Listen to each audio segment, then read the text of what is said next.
दोस्तों नमस्कार। 83 movie release हो गई है जो हमारे वर्ल्ड कप जीतने के बारे में है। हमारे यहाँ रियलिटी बेस्ड फिल्में बनाने की कोशिश होती रही हैं, पर उसमें मनोरंजन का जायका इतना भारी पड़ जाता है कि रियलिटी पता नहीं कहाँ चली जाती है। फिलहाल कोशिशें होती रहनी चाहिए और ऐसी ही कोशिशों से हम अच्छी फिल्में बनाने लगेंगे, जिसे सराहा जाना चाहिए। एज ए क्रिटिक जब आप इस तरह की फिल्में देखते हैं तो हमारे यहाँ ख़ास तौर पर जो हिंदी में फिल्में बनती हैं वो हमें संतुष्ट नहीं कर पाती हैं, क्योंकि उसमें मसाला डालते डालते पता नहीं कौन कौन से मसाले डाल दिए जाते हैं और डायरेक्ट इनडायरेक्ट में कुछ नरेटिव बनाए जाने लग जाते हैं कि किसको बड़ा दिखाना है, किसको छोटा दिखाना है और कौन सा एजेंडा सेट करना है। तो हमारे यहाँ हिंदी सिनेमा में जब भी फिल्में बनती हैं तो इस बात से वो अपने आप को रोक नहीं पाती हैं। गाहे बगाहे जाने अनजाने में इस तरह के एजेंडा मॉडल पर वो चली ही जाती हैं। कुछ शब्दों को, कुछ चरित्रों को, कुछ संवाद को आप देखिए तो उसको कैसे सही गलत साबित करने की कोशिश की जाती है। तो मैं इस बारे में आपसे कोई चर्चा नहीं करूँगा कि वो कौन सी बात इस तरह से साबित करना चाहते हैं, क्योंकि तमाम दूसरे यूट्यूबर और दूसरे मीडिया हाउस जो इस तरह के एजेंडे को लेकर चलते हैं या फिर सच बताने कहने का दावा करते हैं, वो इस काम को बखूबी बहुत अच्छे से कर रहे हैं। तो बहुत सारे रिव्यू आपको पक्ष में मिलेंगे, विरोध में मिलेंगे। तो उसके पीछे यही रीज़न रहता है कि वो ख़ास मकसद से उस बात को कह रहे होते हैं।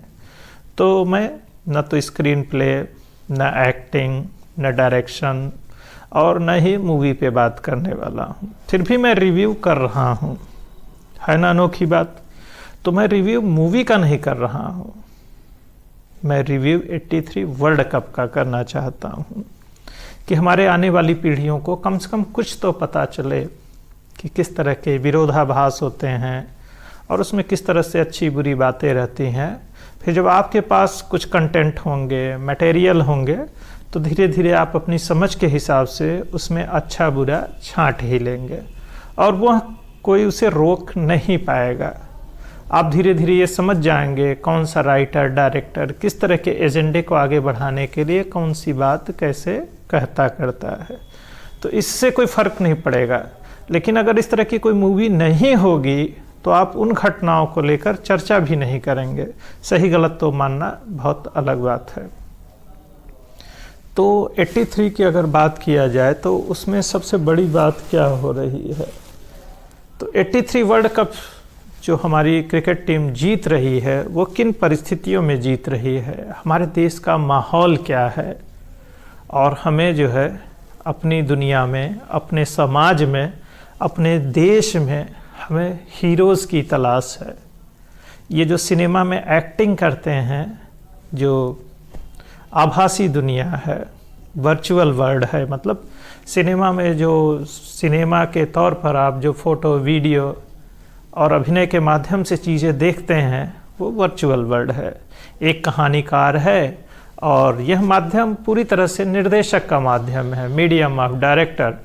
तो उसमें वह चीज़ों को देख रहा है और अभिनेताओं को और एक स्टूडियो सेटअप के माध्यम से आपके सामने चीज़ें परोसी जा रही हैं। अब वह नियर टू रियलिटी है बट नॉट रियलिटी। इस बात को समझने की ज़रूरत है। तो ठीक है, कहानियाँ कही जा रही हैं। तो 83 वर्ल्ड कप, 83 वर्ल्ड कप में क्या हो रहा है। 83 वर्ल्ड कप का मतलब ये है कि देश को आज़ाद हुए अभी 35 से 36 साल हुआ है।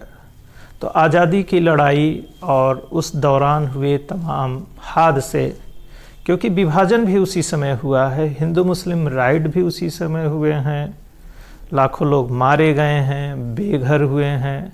फिर 75 से 80 का जो दौर है वो बहुत संक्रमणकालीन है। इसी दौरान इमरजेंसी लागू हो रही है, इंदिरा जी सत्ता से बाहर हो रही हैं और सत्ता में वापस भी आ रही हैं और पंजाब में आतंकवाद की शुरुआत हो चुकी है।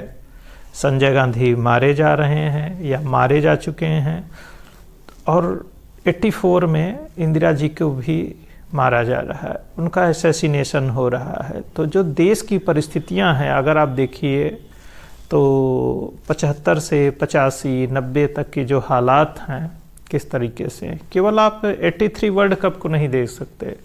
फिर 1989-90 में रिजर्वेशन ओबीसी रिजर्वेशन लागू किया जा रहा है, फिर देश जल उठ रहा है। राम मंदिर मूवमेंट भी उसी दौरान लगभग चलना शुरू हो रहा है। तो जाति धर्म के आधार पे सब कुछ बटा हुआ है। और जो हिंदी सिनेमा है वो गरीबी, मुफलिसी और नेहरू जी का जो आपका समाजवादी मॉडल है वो लगभग फेल कर चुका है। शास्त्री जी प्रधानमंत्री कुछ दिन के लिए बने और फिर ताशकंद में उनके साथ क्या हुआ अब भी रहस्य का विषय है।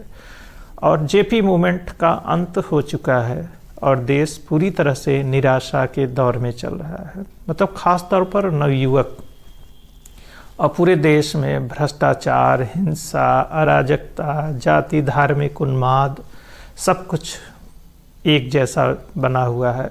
मतलब जो पोस्ट इंडिपेंडेंस जो प्रॉब्लम थी, अभी हम उससे जूझ ही रहे हैं और एक राष्ट्र बनने की प्रक्रिया में हम चल रहे हैं।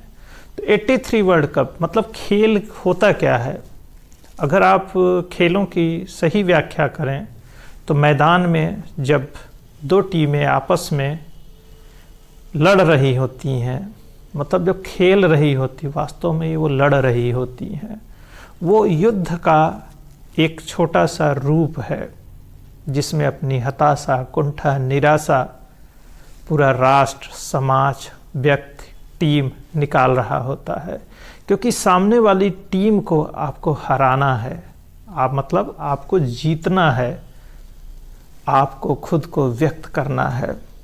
और आप एक पराजित राष्ट्र के रूप में अब तक रहे हैं और 35-36 साल ही हुआ है, आपको नई नई आज़ादी मिली है, सब कुछ तरोताज़ा है, हर तरह की हिंसा, गुलामी, और एक समाज जब मानसिक रूप से गुलाम होने लग जाता है और भ्रष्टाचार चरम पर है, गरीबी हटाओ के नारे चल रहे हैं, आग पास खाने के लिए पर्याप्त अनाज नहीं है, मतलब आपको अनाज भी मांगना पड़ रहा है, ऐसा देश सोचिए क्या करता है। फिर ऐसी परिस्थितियों में उसे क्या चाहिए होती है? उसे रुपया, पैसा, भोजन सब चाहिए, कपड़ा भी नहीं है। ऐसे में उसे एक नायक चाहिए होता है, मतलब हीरो चाहिए जिसको वो फॉलो कर सके, कहे कि नहीं हम बेबस, कमज़ोर, लाचार नहीं हैं। तो आप देखिए बाकी हम हॉकी में कितने सारे गोल्ड मेडल जीते और हम बेस्ट टीम थे, लेकिन हॉकी वो काम नहीं कर सकी जो क्रिकेट कर रहा है या किया क्रिकेट ने। तो 83 वर्ल्ड कप भारतीयों के साथ यही किया, मतलब भारत में यही किया। उसने अपने समाज को हीरो दिया, कपिल देव दिया, सुनील गावस्कर दिया, सैयद किरमानी दिया, श्रीकांत दिया, मतलब आप पूरी टीम का अगर नाम लीजिए तो वो सभी जाति, धर्म और क्षेत्र के लोग थे जिसे 83 वर्ल्ड कप दे रहा है। उसमें तमिल भी है, पंजाबी भी है, हिंदी भाषी भी है, मतलब वो पूरे भारत का प्रतिनिधित्व कर रहे हैं और वो क्रिकेट टीम में हैं, मतलब वो इंडिया को रिप्रेजेंट कर रहे हैं। और इस मुफलिसी के बाद भी वो क्रिकेट का सुपर पावर जो है, मतलब वेस्ट इंडीज़, उसको हरा रहे हैं। तो आपको क्रिकेट के माध्यम से नायक मिल रहे हैं, और वो कौन है? वो कोई पॉलिटिशियन नहीं है, वो कोई फिल्म स्टार नहीं है, वो बेहद आम परिवारों के लोग हैं जिन्हें अंग्रेज़ी भी नहीं आती है, जो बहुत पढ़े लिखे भी नहीं हैं, और वो भारत का प्रतिनिधित्व कर रहे हैं। तो आप ओलंपिक का भी ऐसे एग्जाम्पल लीजिए, जब नेशनल फ्लैग, राष्ट्रध्वज, किसी भी राष्ट्र का राष्ट्रगान के साथ जब सबसे ऊपर उठता है तो आप उसी समय जीत जाते हैं। तो 83 वर्ल्ड कप आपको जिता रही है। एक देश और समाज के तरफ आप क्या हो, दुनिया में आपका जगह बना रही है कि हाँ इंडिया ये है। इंडिया जीत सकता है, वो भी लॉर्ड्स में जीत सकता है, ब्रिटेन में जीत सकता है, और तिरंगा वहाँ फहराया जा सकता है। जब उस बालकनी में आप वर्ल्ड कप ट्रॉफी उठाते हैं और दुनिया के अखबारों में आपकी फ़ोटो छपती है, आप साबित कर देते हो कि देखो ये इंडिया है, हम इंडिया हैं। तो खेल के माध्यम से हम अपने नायक की तलाश करते हैं। अच्छा देखिए, फिल्मी हीरो जो आभासी दुनिया में तमाम तरह के नायकत्व का प्रदर्शन कर रहे होते हैं, लेकिन हकीकत की दुनिया में पता चलता है वो टैक्स की चोरी करते हुए पकड़े जाते हैं और कहाँ कहाँ पैसा लगा रखा है इस बात को बताने में भी परहेज करते हैं। तो आप समाज के असली हीरो कैसे हो सकते हैं? आप हजारों करोड़ रुपए का टर्नओवर कर रहे हैं और टैक्स की चोरी भी कर रहे हैं। भाई ये पैसा क्या करोगे? और आप समाज के हीरो भी बनना चाहते हैं तो आप नहीं बन पाओगे। तो वो जो हीरो हीरोइन हैं, जो फिल्मों के जो नायक नायिकाएं हैं, अभिनेता हैं, एक्टर एक्ट्रेस, उनको हम हीरो हीरोइन कहने लगते हैं आम भाषा में। वो एक्टर हैं ना कि हीरो हैं। हमारे समाज के हीरो बेहद आम लोग हैं जो जनता के लिए, आम लोगों के लिए काम करते हैं।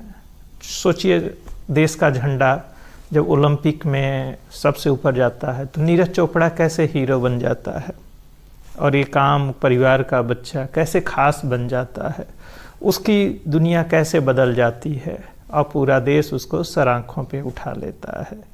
तो 83 वर्ल्ड कप फिल्म कैसी भी हो, आप देखिए मत देखिए, आपकी चॉइस है, लेकिन समाज में वो विमर्श कैसे खड़ा कर होता है। मान लीजिए अभी देखिए, उसके बाद जैसे अच्छा महेंद्र सिंह धोनी आते हैं, एक आम परिवार का लड़का कैसे गट्स दिखाता है, निर्णय लेने की अपनी ताकत को बताता है कि मैं किसी की परवाह नहीं करता, मैं सही हूँ, मैं ये करूँगा, जिसे फॉलो करना है मुझे करे, और लोग उसको फॉलो करते हैं। उसका कॉन्फिडेंस, उसकी डिसीजन लेने की शक्ति बेहतरीन और लाजवाब है। तो ऐसे लोग दुनिया में बदलाव लाते हैं और वो आपको सुपर पावर बना देते हैं। तो खेल ही नहीं, साइंस, टेक्नोलॉजी, लिटरेचर, सिनेमा भी है, पॉलिटिक्स, आर्मी, किसी भी फील्ड में हमें हीरोज़ चाहिए, नायक चाहिए जिसको हमारी जनता आइडियलाइज कर सके। सोचिए, कश्मीर से कन्याकुमारी, गुजरात से मणिपुर, नागालैंड, मतलब नॉर्थ ईस्ट पूरा, ये एकीकरण कैसे होगा जब हर जगह से लोग एक टीम में दिखते हैं? उसका टाइटल, उसका नाम, अरे यार ऐसा भी नाम होता है क्या? उत्तर दक्षिण पूर्व पश्चिम, जब वो सेना में एक साथ काम करते हैं, क्रिकेट टीम में एक साथ खेलते हैं, फुटबॉल और बाकी खेलों में भी जिसमें टीम इवेंट होते हैं, सब लोग तो एक साथ जुटते हैं और असली भारत बन जाता है। जब कोई ईमानदारी और अपनी सज्जनता के बल पर दुनिया में, मतलब अपने समाज में, देश में कुछ कर दिखाता है, असली बदलाव तो वही लोग लाते हैं ना। एक बड़ी सी यूनिवर्सिटी, बड़ा कॉलेज बनना चाहिए, पता चलता है किसी गांव में, जंगल में, किसी गरीब समाज में, मतलब आप जातियाँ भी कर सकते हो, दलित वंचित समाज में कोई एक लड़का है जो पुलिस सेवा में है, पत्रकार है या कुछ भी है, घंटे 2 घंटे पढ़ाता है, लोगों को मोटिवेट करता है, नशा मुक्त होने के लिए प्रेरित करता है और समाज की बुराइयों से लड़ने के लिए उठ खड़े होने की प्रेरणा देता है, तो ज़्यादा बड़ा काम कर रहा है ना। सोचिए, आप अपनी हीन भावना से जब निकल जाते हैं तो उसी दिन आप राष्ट्र बनने लगते हैं, और राष्ट्र बनने के लिए राष्ट्रीय पहचान की आवश्यकता होती है। तब आपकी जातीय, धार्मिक, क्षेत्रीय अस्मिताएं छोटी पड़ने लग जाती हैं, या फिर इन पहचानों के साथ भी राष्ट्रीय पहचान बनाने में आपको कोई दिक्कत महसूस नहीं होती है।